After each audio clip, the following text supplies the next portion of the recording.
Hey guys, today's video is going to be very important for those amongst you who are astrologers.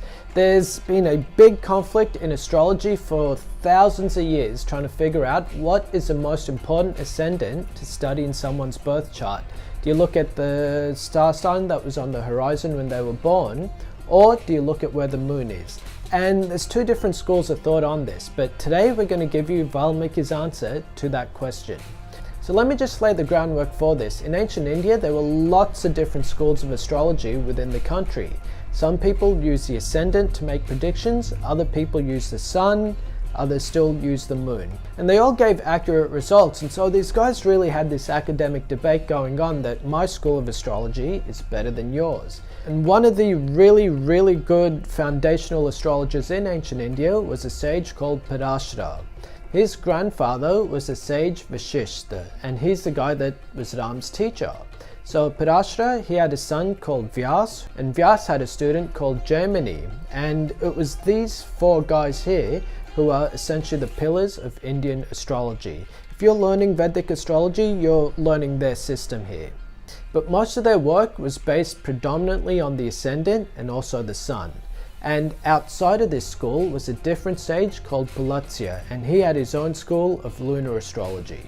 And a lot of the predictions he made, or his students were able to make, were also accurate. So let's have a look at what Valmiki, who is completely outside the whole school of astrology, had to say about this. Remember, Valmiki was a palmist, so within the Ramayana he wrote his answer to this otherwise academic question.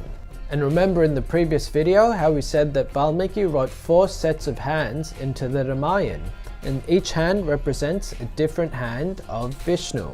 So you've got Ram, and he's the ascendant. So the ascendant's going to tell you what will happen to you in your life. Ravan, he's the moon. That will tell you how you feel about what will happen. And essentially the conflict that a lot of astrologers have is what's more important, what's going to happen to you in life, or what you feel about what's going to happen to you in life. So what Valmiki's answer was is that these two ascendants don't give you the full picture. You've got to look at the other two hands of Vishnu. There's Sugriv, he's a solar ascendant. That represents a sun, and that tells you what a native wants to happen in life, because the sun represents your desires and what you'd like to achieve. And then there's Hanuman, who is Jupiter. That tells you what a native is set here on earth to learn from an event in their life. So we've got these 4 different aspects to the self. There's what will happen, that's your soul. There's your emotions. There's your goals and desires in life. And then there's your wisdom.